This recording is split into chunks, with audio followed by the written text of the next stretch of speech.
Muy bien, le agradecemos al doctor Arroyo su excelente exposición. Yo creo que a todos nos ha maravillado con las imágenes que tiene y que nos van a ayudar en nuestra vida diaria. Bueno, vamos a seguir con las presentaciones.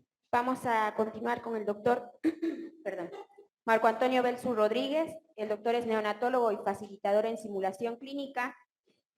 Hizo la residencia de pediatría en el Hospital de Niño Dr. Ovidio Aliaga Uría de la ciudad de La Paz, residencia de neonatología en la Clínica y Maternidad Suizo-Argentina de la ciudad de Buenos Aires, diplomatura en Educación Superior en Salud, Universidad de Favaloro, Buenos Aires, diplomatura universitaria en Simulación Clínica, Universidad Nacional del Nordeste Corrientes, Argentina, y es miembro de la Comisión de Investigación de la Federación Latinoamericana de Simulación Clínica. El doctor nos va a hablar sobre el abordaje de la hipertensión pulmonar persistente en recién nacido.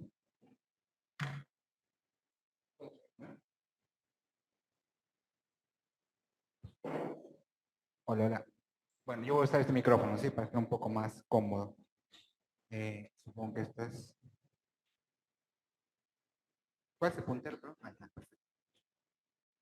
Perfecto. Bueno, buenas noches y gracias por la invitación al comité organizador. Bueno, yo primero comentarles que regresé hace un año acá a Bolivia. Yo trabajé en Buenos Aires durante 5 años, tuve 14 años. Los primeros 6 años trabajé en donde me formé, en la Clínica de Maternidad Centro de Argentina. Es una unidad privada que tiene aproximadamente 9.000 nacimientos al año, ¿sí? Donde vemos todo tipo de patología, de prematures extremas hasta malformados, cardiópatas y todo eso. Tenemos una de las unidades de recuperación cardiovascular y cirugía cardiovascular más grande de Buenos Aires, ¿sí? Pues, tenemos más o menos aproximadamente entre 300 y 400 cirugías al año, ¿sí? Entonces es un centro muy, muy grande. Y yo no tuve la oportunidad de trabajar en lugar público, solo me informé en el hospital en La Paz, en lugar público, y luego de eso trabajé siempre en lugar privado, ¿sí?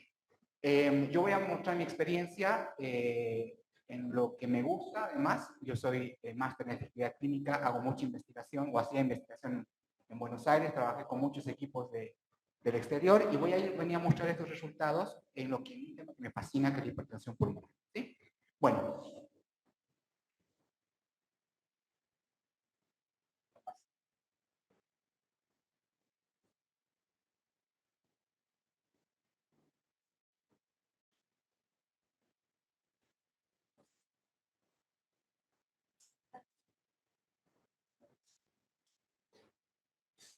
¿Intento?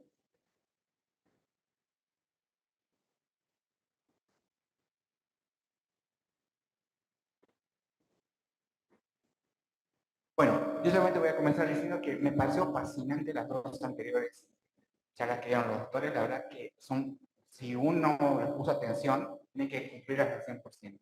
Los consejos que dio el doctor Aníbal, los consejos que dio el doctor Arroyo son fundamentales para una buena atención de un recién nacido con sospecha de cardiopatía o hipertensión pulmonar. Nada.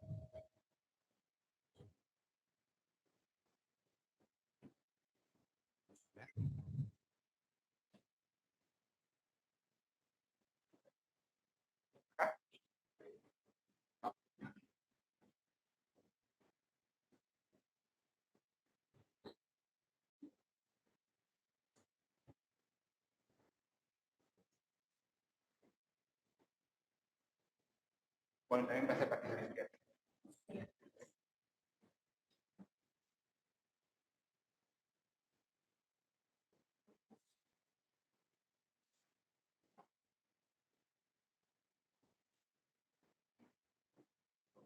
Sí, ¿no? Mejor.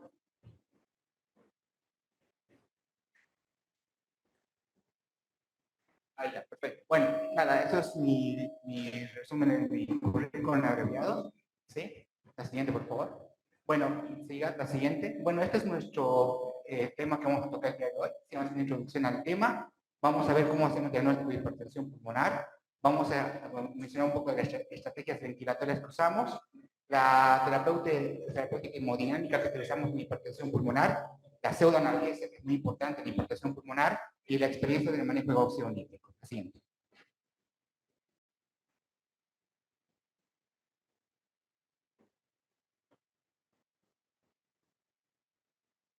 ¿Intento?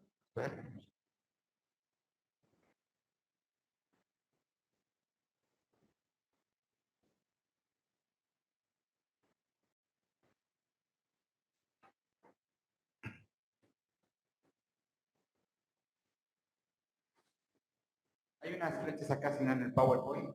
Ahí está, perfecto. Bueno, la siguiente. Bueno, vamos a comenzar mencionando que epidemiológicamente la hipertensión pulmonar se presenta en 2 de 1000 recién nacidos. Bueno, hay variables, ¿no? Hay series que son muy variables, de 2 a 5, de 2 a 6 por 1000 recién nacidos. Pero también entender que una hipertensión pulmonar complicada se puede presentar en el 10% de los pacientes con insuficiencia respiratoria. Eso es muy importante tomando en cuenta el caso clínico que habíamos visto, ¿no? La mortalidad sigue estando entre un 5 y un 10% de la hipertensión pulmonar. Y adicionalmente, cerca del 25% de los recién nacidos que tienen hipertensión pulmonar moderada a severa van a exhibir limitaciones en el neurodesarrollo a las 12 a 24 meses. Esta es la referencia bibliográfica. ¿Qué factores de riesgo existen para hipertensión pulmonar? Bueno, existen las prenatales y las perinatales. Pero tomando en cuenta el caso clínico que ustedes nos han compartido, bueno, los prenatales, la nominal era madre obesa, tenía diabetes, raza negra o era asmática. Y las perinatales, el más importante para mí, tomando en cuenta el caso clínico, fue la cesárea. El hecho de que un bebé nazca por cesárea tiene 7.4 veces más probabilidad de desarrollar hipertensión pulmonar de recién nacido. Entonces, no constituyen factores de riesgo que muchas veces los tomamos la madre fumadora, la madre adicta o el bajo peso. ¿Sí? Así es. La causa más importante sigue siendo síndrome de aspiración mecánica. 42% de los pacientes que tienen hipertensión pulmonar tienen este antecedente. Un 27% con hipertensión pulmonar primaria. Luego está la neumonía, la hipoplasia pulmonar, el síndrome de distrés respiratorio que había mencionado la doctora. Me llamó un poco la atención de síndrome de distrés respiratorio de adulto. No hay diagnóstico de neurología, no existe. Es síndrome de distrés respiratorio, ahora actualmente en la nomenclatura, o antes llamada enfermedad de membrana hialina. ¿Por qué? Porque aglomera la membrana hialina, síndrome de distrés respiratorio. La siguiente. Entonces, ¿cómo se define la hipertensión pulmonar? La hipertensión pulmonar se define como una persistencia de la presión en la arteria pulmonar por encima de la sistémica. Y aquí hay un punto importante, porque tenemos que controlar la presión arterial en el recién nacido, reduciendo el débito cardíaco derecho y generando un shunt de derecha a izquierda. De derecha a izquierda. Que puede ser a nivel de foramen oval o a nivel de ductus. ¿Sí? Cuando se considera una presión arteria pulmonar, la literatura dice más o menos 35 milímetros, ¿no? Y clasificamos de acuerdo a esto la hipertensión pulmonar en hipertensión pulmonar por una mala adaptación del recién nacido, por un mal desarrollo, por un infradesarrollo o por una obstrucción intravascular. La siguiente. Y esto también es muy importante.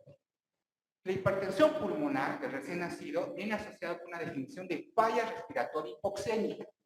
Tenemos que pensar en, si vamos a diagnosticar a un paciente con hipertensión pulmonar, tener el diagnóstico de falla respiratoria hipoxémica, que viene definida por una presión parcial de CO2 mayor a 60 milímetros de mercurio, una presión parcial de oxígeno menor a 50 milímetros de mercurio, una saturación de oxígeno menor a 85% con PO2 del 100%, ¿sí? Y un pH menor a 7.25. Acordémonos del caso clínico de los gases, ¿sí? Vamos a ir viendo. Siguiente. Entonces, el doctor ya habló de la circulación fetal, lo resumo. Sabemos que el feto tiene bajo contenido de oxígeno en sangre, una saturación promedio en la vida fetal del 60%, allá adentro, ¿no? Y una presión parcial de oxígeno de 20 milímetros de mercurio, bajísimo, ¿sí? Pero mantiene con estos datos una buena liberación de oxígeno a nivel tisular y esto asociado a un aumento de las resistencias vasculares periféricas. Esto es lo que sucede normalmente en la vida fetal. Los pulmones no están ventilados y hay un exceso de vasoconstrictores en relación a vasodilatadores. ¿Cuáles son los vasoconstrictores principales? La endothelina 1 y el tromboxano, y los vasodilatadores, el óxido nítrico y la prostacina. La siguiente. Esta figura es para mí muy importante. Fue publicada el año pasado por Sankaran, que es un especialista hindú en hipertensión pulmonar, y que dice, en este caso tomamos el ejemplo de una aspiración meconiana. Fíjense, el alveolo no está colapsado, está hiperinsuflado. ¿Sí? Cuando existe eso, ya se me va a mencionar que hay un shunt a nivel del ductus, a nivel del ductus, de foramen oval o a nivel ductal. Pero esta ocupación de por meconio produce un remodelamiento a nivel de la arteria pulmonar y de los vasos pulmonares, lo cual va a aumentar la presión a nivel de la arteria pulmonar, que viene manifestado por una disminución del flujo sanguíneo a nivel pulmonar y un aumento marcado de las resistencias vasculares periféricas, con un mantenimiento de la presión en cuña capilar que podemos tener a nivel pulmonar. ¿Qué ocasiona esto? Alteración a nivel de la circulación coronaria, cerebral y lógicamente una hipertrofia ventricular derecha, lo cual no lo consigue una buena oxigenación y un buen intercambio gaseoso, empeorando el problema. Siguiente. Entonces, la siguiente, las causas en este gráfico se pueden ver que pueden deberse a anormalidades de la constricción, ¿sí? De los vasos sanguíneos pulmonares que se manifiestan por enfermedades parenquimatosas, caso de nuestro paciente. Mala adaptación por asfixia, taquipnea transitoria maligna o severa que la llaman, síndrome de distrés respiratorio, neumonía, sepsis y síndrome de aspiración meconiana. Esas son las causas parenquimatosas. Luego están la hipertensión pulmonar primaria, idiopática, ¿no? Son debidas a la hipertensión pulmonar primaria con los pulmones negros, que llaman esto, con el remodelamiento que existe a nivel de la vasculatura y que en general no se debe a enfermedades pulmonares, ¿sí? La siguiente. Y que también puede ser explicado por un mal desarrollo como la displasia alveolo-capilar, anormalidades del surfactante, una hipoxia crónica intrauterina o un cierre ductal intrapacto. Ahora, esto es importante conocerlo porque esta hipertensión pulmonar primaria, de estas no voy a hablar hoy. De estas no vamos a hablar, porque estas son muchas veces incompatibles con la vida. Yo tuve un paciente con displasia alveolo-capilar, son rarísimas, pero el bebé falleció a los 4 años, con diagnóstico de displasia alveolo-capilar. Bueno, y luego están las otras que son debidas a infradesarrollo o subdesarrollo, como la hipoplasia pulmonar, por hernia diafragmática, por la enfermedad de Potter, que acaba de decir el doctor claramente que no es causa cardíaca ni pulmonar, sino a nivel renal. La siguiente. Otra gráfica hermosa, ¿no? El círculo vicioso de la hipertensión pulmonar. Entonces, habíamos dicho, enfermedad pulmonar, hay remodelamiento de la vasculatura pulmonar, vasoconstricción pulmonar, que causa hipoxia y acidosis, y aumenta la resistencia vascular pulmonar. Todo esto ocasiona hipertensión pulmonar desde la parte pulmonar. La hipertensión pulmonar tiene dos partes. Dos, pulmonar, respiratorio y cardiológico. Las dos tenemos que ir evaluando.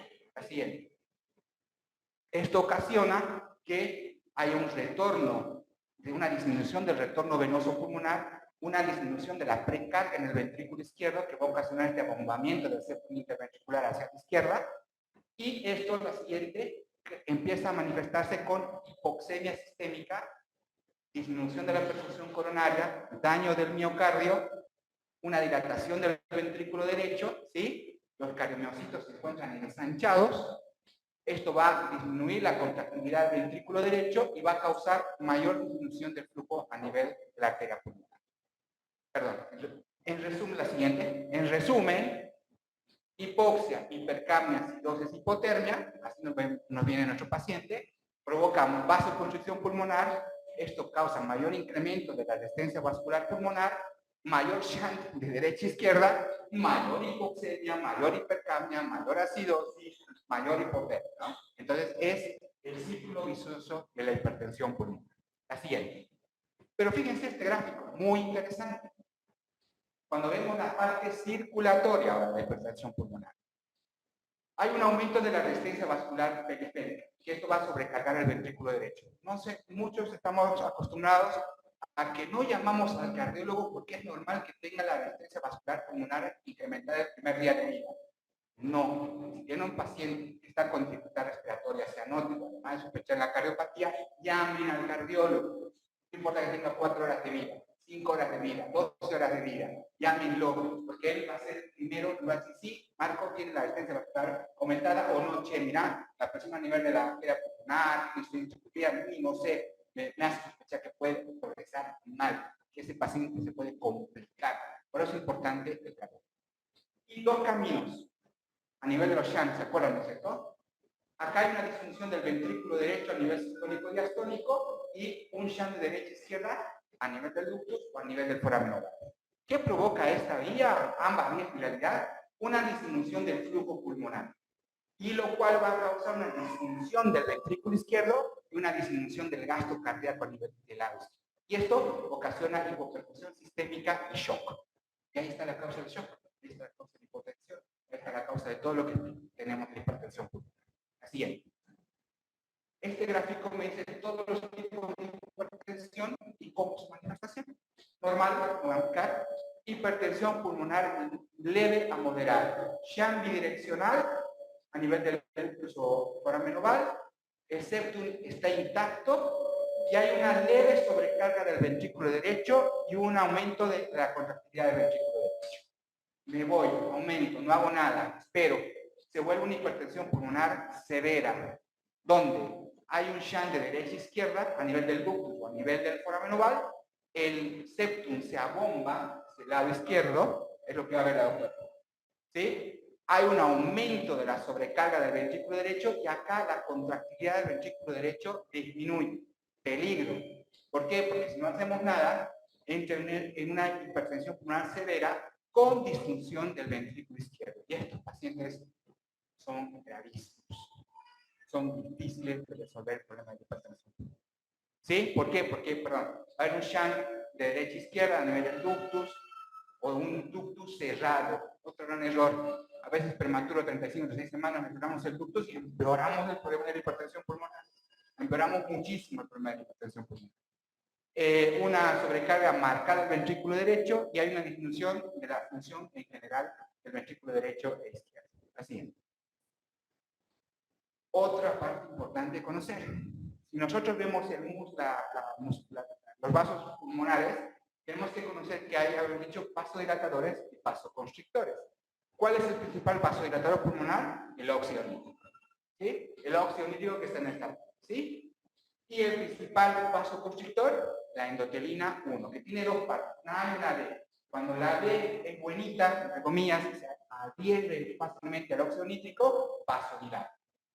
Pero puede tornarse en tipo A y ayudar a activar las dos vías ya en la célula muscular lisa del AMP cíclico o del GMP cíclico, que producen mayor contracción de la musculatura, mayor proliferación del músculo liso, ¿sí? Que son prevenidos, la siguiente está bien, perfecto, ¿sí? Por que activan la fosfodiesterasa 3 o la fosfodiesterasa 5, y son los mecanismos de acción del sildenafil y de la mirorrinona, que justamente van a ir a bloquear estos caminos y mejorar, aumentar la vasodilatación pulmonar, no la vasoconstricción.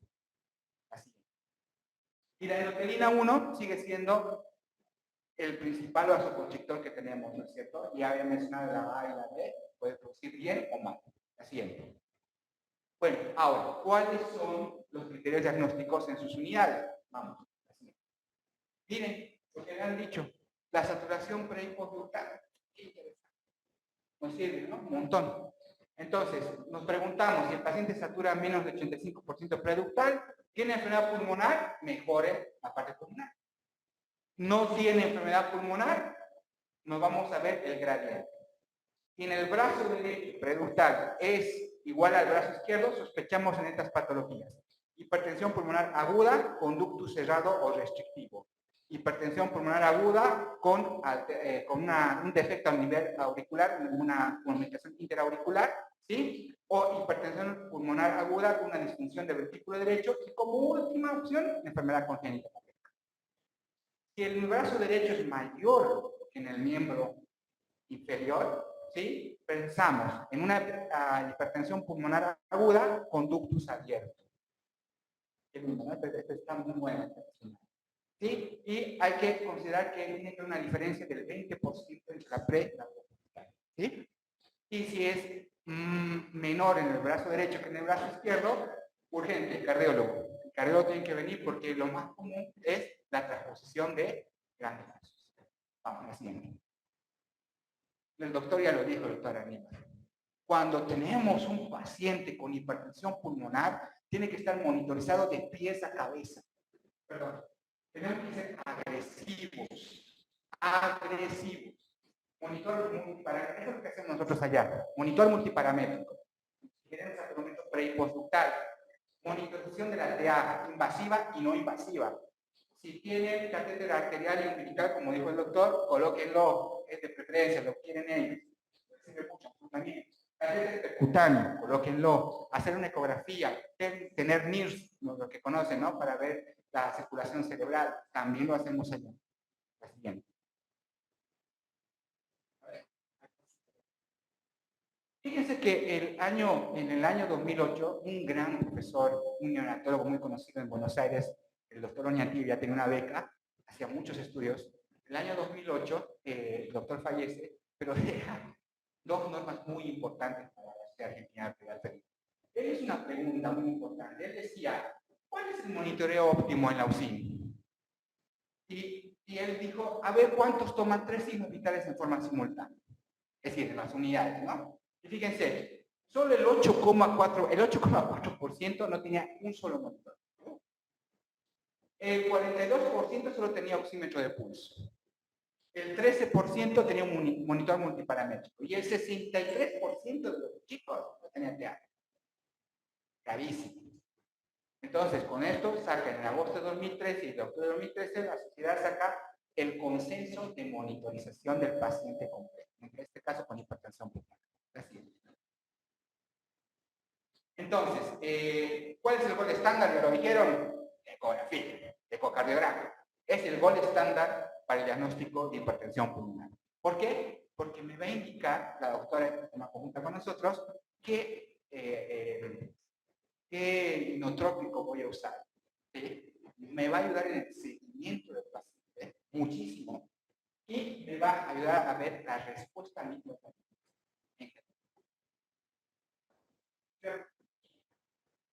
Sí, también puedo usar el Doppler pulsado y color, no me voy a meter porque es experiencia doctora. Me interesa ver que ella me diga, doctora, ¿cómo está la respiración tricuspidia y el sean ductal? Me interesa muchísimo, muchísimo. ¿No? Y la velocidad pico a nivel de la arteria pulmonar y el flujo por amenorral. En Buenos Aires, a nosotros nos están instalando ya hace varios años el hecho de hacer el ecocardiograma funcional. Los neonatólogos, así como es un hemograma, el neonatólogo tiene que aprender a hacer ecocardiograma funcional.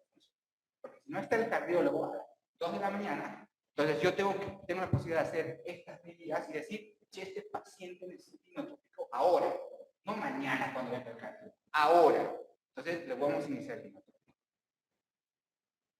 ¿Cómo manejamos? Objetivos generales.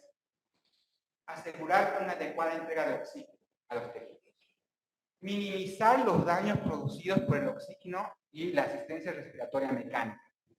Mantener la TA en niveles apropiados y disminuir la resistencia vascular pulmonar. Esos son los cuatro pilares de tratamiento de la hipertensión pulmonar. Entonces, otras medidas que hacemos, las medidas generales, es paciente que tiene que estar sin estímulos. Colóquenle las orejeras, colóquenle su campo visual, ¿no es cierto?, para que no tenga estímulo visual ni sonoro. Estricto control de la temperatura. No dejen que se ponga frío ese chico. No lo permitan.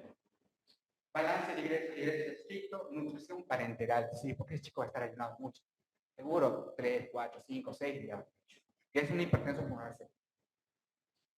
Evitar hipoglucemia o hipocalcemia. Eso es algo positivo. Lo corrigieron rápidamente la hipoglucemia y la hipocalcemia en este chico. Mantener un hematocrito, ya lo dijo el doctor, ideal, 40-45% sin y evitar la policitemia. Otro, antibióticos. Nosotros como primer esquema en Argentina usamos Ampigen. Ese es nuestro esquema de tratamiento. No usamos otro esquema. El segundo esquema es Vancomero. Sedación, fentanilo, morfina. Cualquiera, el que a ustedes les guste. Acá usan también remifentanilo, ¿no? Ese está muy bueno, perfecto. Úsenlo. Parálisis muscular pecuronio. Hay un estudio serio de hace 4 años que dice que el uso de relajantes musculares empeoraría la hipertensión pulmonar porque produce hipotensión sistémica y también. Entonces no estaría muy recomendado. Y acá hay algo que me interesa mucho, como dijo el doctor Aníbal, hay evidencia del año 2000 que no se tiene que hacer correcciones con bicarbonato. Ahí está la evidencia, no me estoy inventando, no es de Marco Benzo. Alcalización no de rutina. ¿Por qué el pH mayor a 730? ¿Por qué? ¿Por qué queremos el pH tan alto? Fíjense acá en este estudio. con hiperventilación o administración de bicarbonato. La mortalidad era más alta en los pacientes que usaban ambas cosas, hiperventilaban y que usaban bicarbonato. En la entrada a ECMO, los que usaban mayormente bicarbonato, más riesgo los chicos. Con P muy significativos, errores estadísticos muy significativos. Duración de la ventilación, es decir, que si tuvieran estos chicos usan hiperventilación o bicarbonato, más días de ventilación, asistencia respiratoria mecánica. Mayor duración de oxígeno. Y fíjense, días en oxígeno a los 28 días, muy alto. Entonces, hay evidencia de que esto ya de año 2000 no tenemos que hacer, no se recomienda. ¿Cuáles son las estrategias ventilatorias? Esto es lo que teníamos que hacer en un bebé, ¿no es cierto? Lo hemos dicho, monitorizar. La saturación preductal, 90-97, la postductal no me interesa mucho en ese momento, 70%, mayor 70% estaría bien. Surfactante, sí, surfactante sí, y el paciente lo requiere, como hicieron ustedes. Ventilación convencional, se aconseja este setting inicial, pero si el paciente tiene una PIM mayor a 28, para alcanzar ni una CO2 mayor a 60, ya considere alta frecuencia. Ojo, como dijo el doctor Arroyo, ¿no? Tal vez se demora un poco para alcanzar. ¿Sí? Presión arterial sistémica, evitar que la media, acostúmbrense a registrar la presión arterial media. En hematólogos, cuando me gusta una arterial media.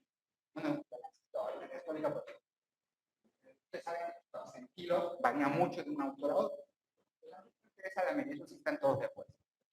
Entonces, evitar las cargas con solución fisiológica. Me encantó lo que fue claramente, 2 poquitos, 10 litros por kilo, y observo. No pierdan el tiempo para iniciar inotrópicos. Idealmente, gases arteriales, no venosos, arteriales. ¿Sí? Y sedación en análisis. Y esto de evitar la sobreexpansión a nivel pulmonar se usa ventilación convencional o ventilación de bueno. Y ustedes me dirán, pero ¿qué estás diciendo? Porque sí. No, porque hay mucha evidencia. Todo lo que está en verde es nivel de evidencia 1, es decir, que es lo mejor de evidencia que existe para el tratamiento de este paciente. Entonces, dar surfactante parece bueno. Iniciar óxido nítrico en hipertensión pulmonar severa, excelente. Intervención con prostaglandinas para nuestro ducto, ¿no? Para mantener abierto, bien, excelente evidencia. El reclutamiento pulmonar con ventilación u otra cosa, excelente evidencia. Todo lo que está en amarillo es buena evidencia, pero nivel 2. Es decir, que sí hay algo de evidencia, pero no me puedo guiar para utilizar. ¿Sí? Surfactante, sildenafil oral, sildenafil intravenoso, bueno, nifrinona, ¿sí? Todo lo que está en naranja es nivel 2B. Menos todavía de evidencia, pero existe. Y lo que está en rojo, no hay evidencia. ¿Qué es lo que no hay evidencia? ECMO en menos de 34 semanas, menos de 2 kilos, el 100% de los chicos se mueren. Así es. Y no hay. Saturación objetivo, 90-97%. Objetivo de la PO2, 55-80. Su PO2 de ustedes, chicos, está 150, 268. Eso no le viene bien a un paciente. Eso no le viene bien a un paciente. Está muy cuestionado. ¿Por qué? También hay razón de por qué. ¿Por qué no es bueno que estéis? Si tengo targets muy bajos de saturación de oxígeno en un paciente con hipertensión pulmonar, disminuyo el estrés oxidativo, aumento el flujo cerebral, aumento la respuesta al óxido nítrico y mejoro la vasodilatación pulmonar. ¿Sí? En ciertos casos me podría esperar la hipotermia, la acidosis, etc. Pero si mantengo estándares altos, 100% todo el tiempo en estos pacientes, inactivo el óxido nítrico, inactivo el surfactante y produzco mayor inflamación a nivel de la vasculatura. No me sirve. ¿Por qué? El único caso que ha demostrado que puede ayudar la situación al 100% es en un paciente que tiene hipoxia perinatal severa. Su paciente aparentemente podría haber tenido más, y es más, lo dijo, ¿no? La verdad tenía encefalopatía hipoxia isquémica severa. La pregunta que no sé si están acá algunos de los médicos, ¿por qué no se colocó ese paciente en hipotermia? El paciente tenía toda la indicación para colocarse en hipotermia terapéutica. Y es más, yo creo que todas las complicaciones que tuvo el paciente, ¿por qué no estuvo en hipotermia?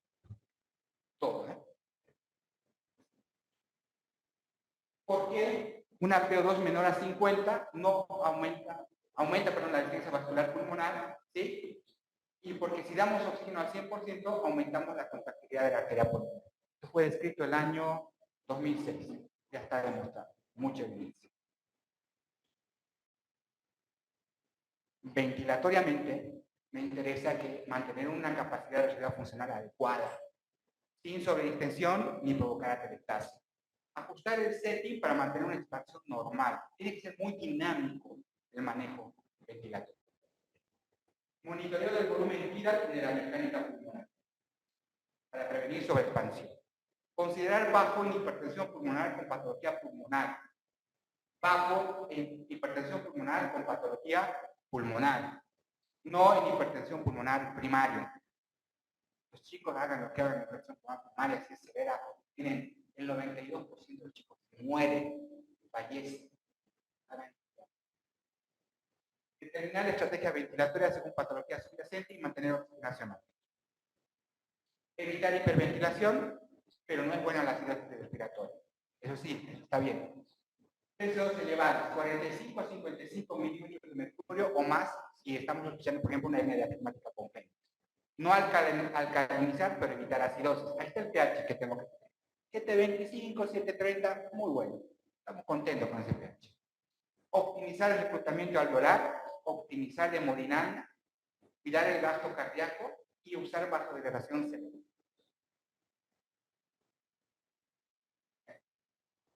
Voy a ser breve. Alta frecuencia. ¿Sí? En hipertensión pulmonar. La usamos generalmente nosotros, la oscilatoria. No sé si igual acá son los PDS, como son los que utilizan acá, que podemos utilizar. En las distintas enfermedades. ¿Sí? Entonces, fíjense que si ahora vamos a hablar un poco de la indicación del bajo, ¿sí? Pero no quiero hablar todavía de este tema, pero sí del convencional. Esos son los settings sugeridos. Fíjense que todos señalan volumen tira. Su paciente cuando le inician el volumen garantizado, que está bueno, sabían que tiene un volumen tira de 7 a 9 minutos. Eso provocaba que el chico siga teniendo una acidosis respiratoria porque hacía lo que se llama la PEP inactiva. Y además con una PEP, como dijo el doctor, no sé, de 8, es muy raro ver muy raro. La PIP, si van a usar, está el target, sigue siendo 4 a 6, la PEP 5 a 8 es ahí, 4 a 6, de acuerdo a la enfermedad, ¿no? Que pues bastante sí, está indicada en otros no, y oxígeno inhalado es así. ¿Qué inotrópicos usamos? La otra pregunta. Ecocardiograma, la doctora. El instituto nos diga todo lo que tiene el ecocardiograma. Hay poca evidencia posible, primer dato. Hay que seleccionar en base a las propiedades farmacológicas, lo dijo ya el doctor Aníbal. Alteración hemodinámica, corregir y tomando en cuenta la ecocardiografía. Hay que titular, porque tiene una respuesta variable en cada recién nacido. Emplear goteos separados, no mezclar ropa, gota, arena y todo en un solo. No dar ropa, gota, arena, misionón, lo que quieran ustedes, por separado. Conocer los efectos adversos de los inotrópicos, porque tienen muchos. Y la droga que mejora los problemas hemodinámicos en hipertensión pulmonar no es un inotrópico, es el oxígeno. Es el oxígeno que mejora los problemas hemodinámicos. Bueno, esquema. Hipoxia, paciente hipoxémico. Ustedes optimizan la ventilación del reclutamiento, no mejora, descartan que tenga un neumotórax, ecocardiografía. Le dice la doctora hipertensión pulmonar, confirmada, con un índice de oxigenación muy alto, con la respiración convencional muy alto, entonces dicen, iniciamos oxígeno, 20 partes por millón. Si no hay respuesta o hay respuesta parcial, me fijo en la presión arterial sistémica. Está baja,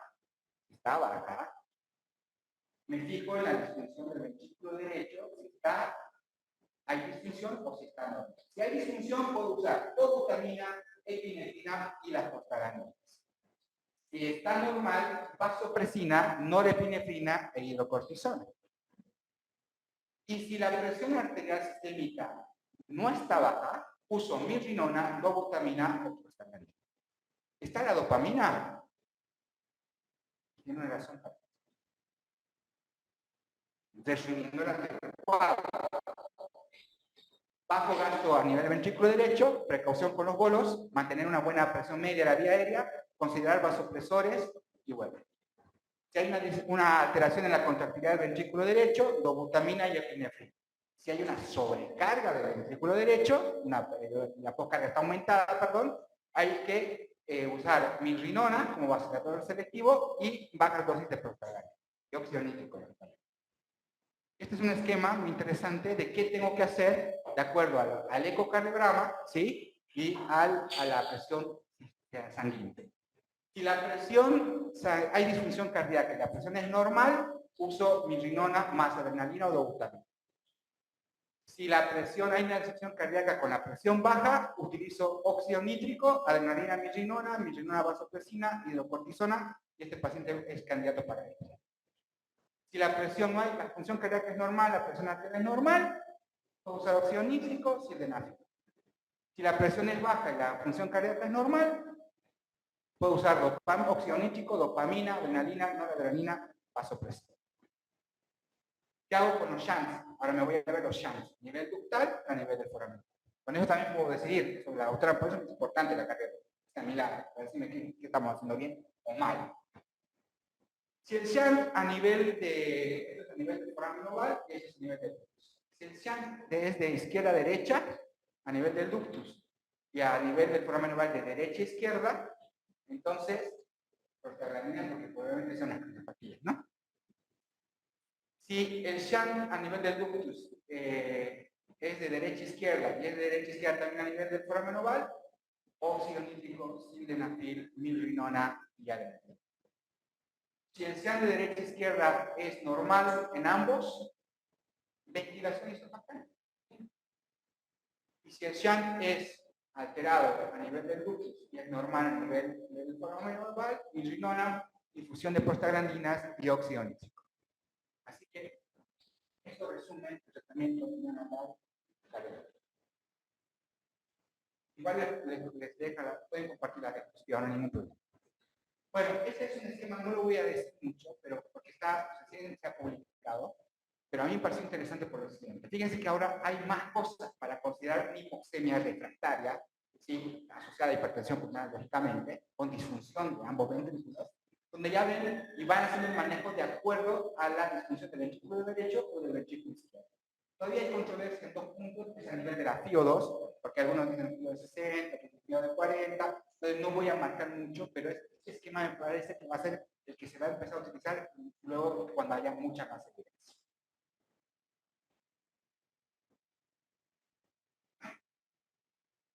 ¿Por qué no usamos dopamina? ¿Por qué? Porque la dopamina, y hay un estudio argentino, la doctora Osa, la doctora Cristina Osa, que es neonatóloga, pero hace mucho ecocardio, y hizo un estudio muy interesante a todos los pacientes con hipertensión pulmonar durante una serie de 7 años, les fue aplicando dopamina versus otro inotrópico. ¿Qué vio? Eso coincide con su publicación. Mayor vasoconstricción pulmonar, mayor aumento de la resistencia vascular periférica, mayor aumento de la poscarga del ventrículo derecho, y no había cambio con pegamiento a nivel de los shunts. Había mayor demanda de sistema miocárdico, provocando mayor riesgo de isquemia miocárdica. Lógicamente esto, la dopamina, al alterar la contractilidad del corazón, podría producir vasoconstricción sistémica, aumentando la poscarga del ventrículo izquierdo, y además de esto alterar a nivel del retorno venoso pulmonar, disminuyendo la precarga del ventrículo izquierdo, bajando su gasto cardíaco y produciendo mayor hipoperfusión. No se recomienda la dopamina en general en la neurología con estos estudios las primeras 48 horas. Traten de no usar.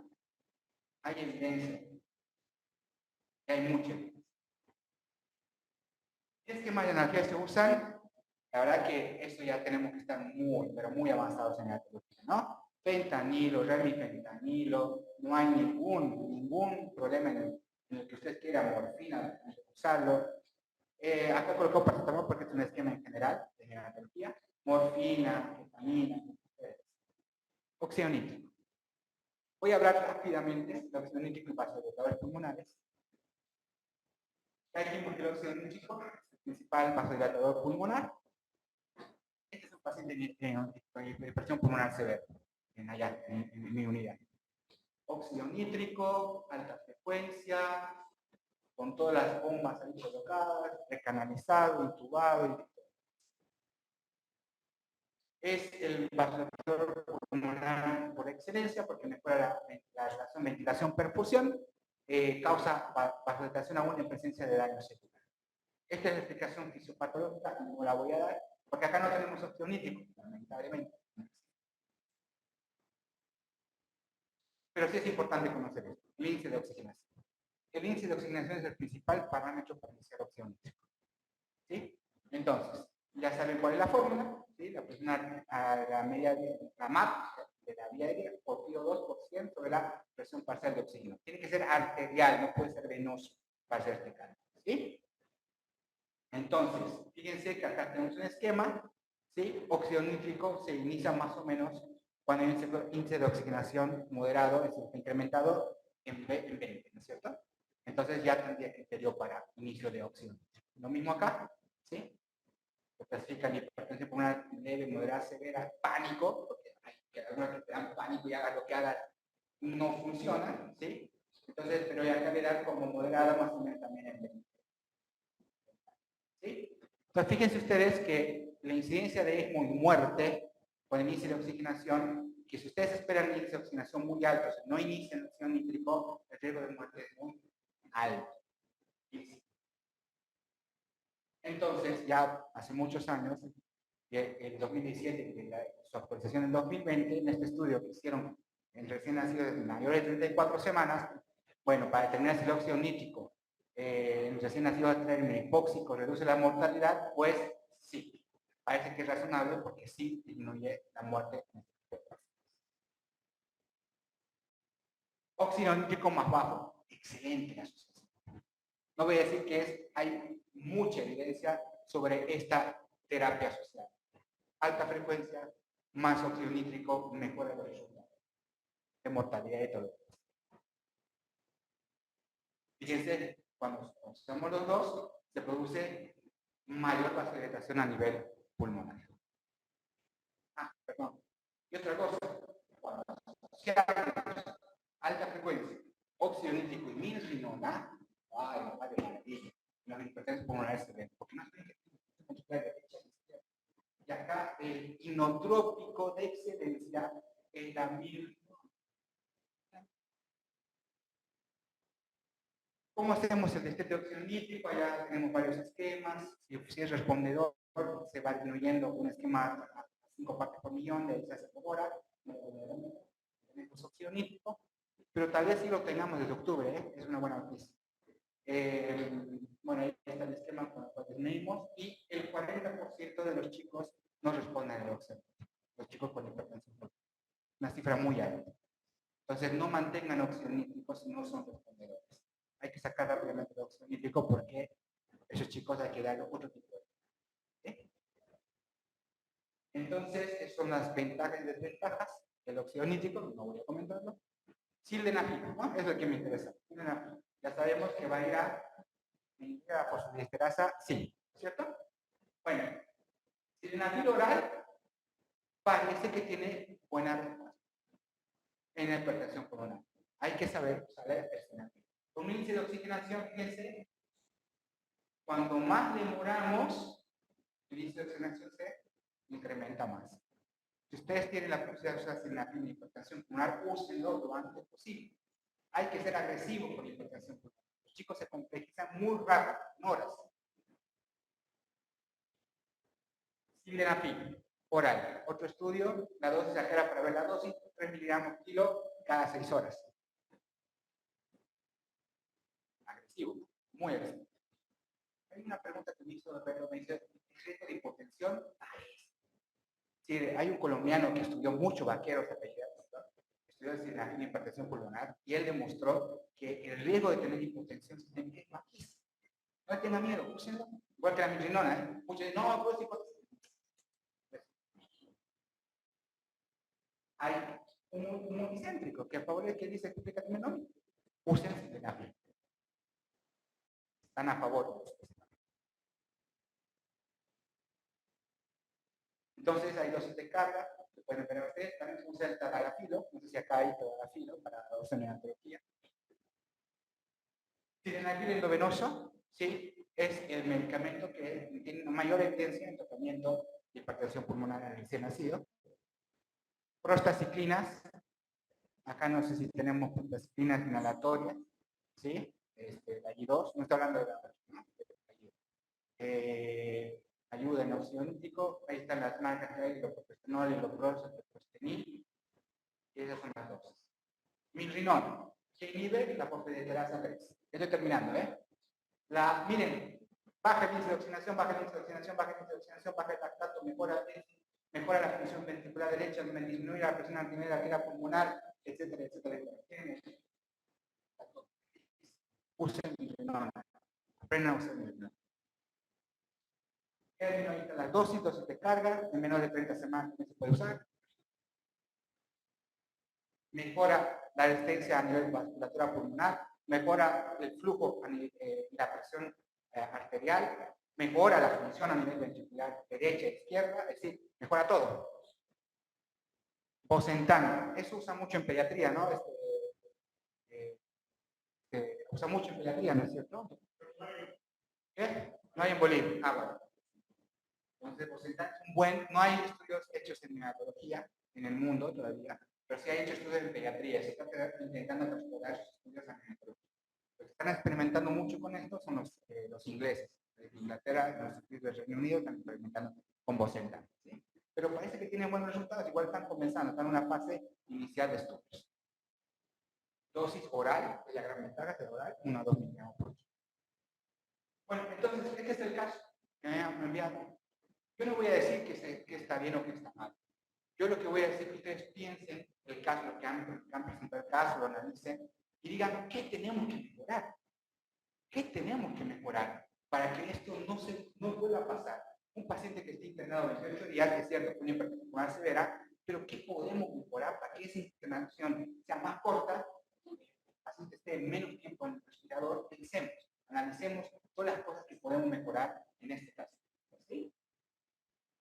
Yo lo único que voy a decir que no tiene que ver con el hospital es que el paciente dice, esto me llamó mucho la atención, en el trayecto se extuba de forma accidental, hace paro cardiorrespiratorio de 5 minutos más o menos, que es revertido con masaje cardíaco. ¿Cómo se hace la reanimación pues, en neonatología? ¿Qué es importante? El masaje cardíaco o la ventilación. Ventilación. Y si realmente este paciente habría tenido una hipertensión pulmonar o una enfermedad de adrenalina, sigue siendo ventilación la parte más importante de la reanimación. No importa que se actúe en la ambulancia, sucede, en el avión sucede. Lo que tenemos que hacer es manejar la parte de ventilación. Yo creo que eso tenemos que mejorar y entrenarnos más el manejo de vía aérea. En el orden de neonatología, vía aérea. Uso de máscara laringia, usa máscara laringia en sus unidades. Fácil, lo usa en el mundo. Esta puede ser la primera opción de tratamiento de vía aérea, el uso de máscara. No la intubación, máscara laringia. La enfermera, las matronas en Uganda hay un estudio donde no hay neonatólogo, no hay pediatra, nacen miles de niños y las matronas colocan máscara laringia en el sol.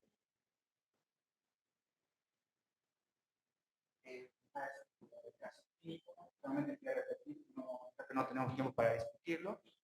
Y bueno, muchas gracias. Estamos listos para sus preguntas.